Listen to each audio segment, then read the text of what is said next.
Таджики возмущены таким обращением. Досмотрите это видео до конца, и вы узнаете, какая ситуация накалилась. Подписывайтесь на наше обновление и точно будете в курсе всего самого актуального. В России хотят ужесточить правила контроля за нахождением мигрантов на территории этой страны. Трагедия, произошедшая в Новосибирске, где, по данным СМИ, 27-летний гражданин Таджикистана Хушнут Хамроев из ревности зарезал свою 17-летнюю девушку, лишнее подтверждение тому, что закон о выдворении и запрете на въезд должен строго соблюдаться, говорится в сообщении на официальном сайте Либерально-демократической партии России. В связи с этим, как отмечается в сообщении ЛДПР, подготовит предложение на законодательном уровне об ужесточении правил принудительного выдворения мигрантов и усилении контроля за их нахождением в России. Россия – гостеприимная страна, но нам нужен импорт криминала, и необходимость в трудовых ресурсах не может быть оправданием, чтобы закрывать глаза на такие звоночки, говорится в сообщении. Представители партии также предлагают в рамках публичной дискуссии обсудить введение обязательной ежеквартальной наркологической экспертизы тех мигрантов, кто находится в России более 3 месяцев, за счет самих мигрантов. О самой ситуации, которая произошла в Новосибирске, мы рассказывали в прошлых видео.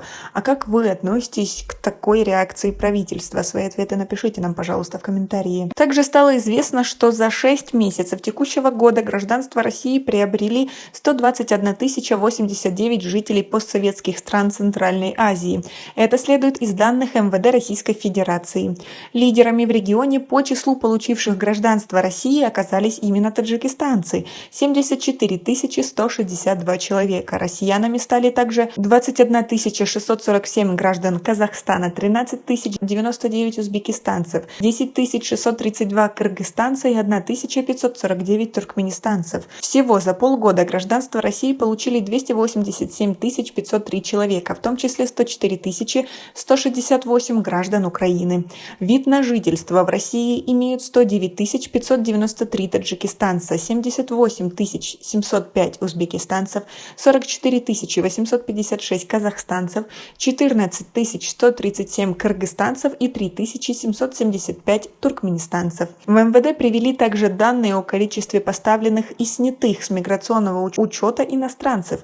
Здесь лидируют граждане Узбекистана – 3 110 049, из них зарегистрировались 2 542 572, снялись с учета. Что касается граждан Таджикистана, то по данным МВД России на миграционный учет встали 2 156 025 граждан Таджикистана, а снялись с учета 1 751 643 гражданина Таджикистана.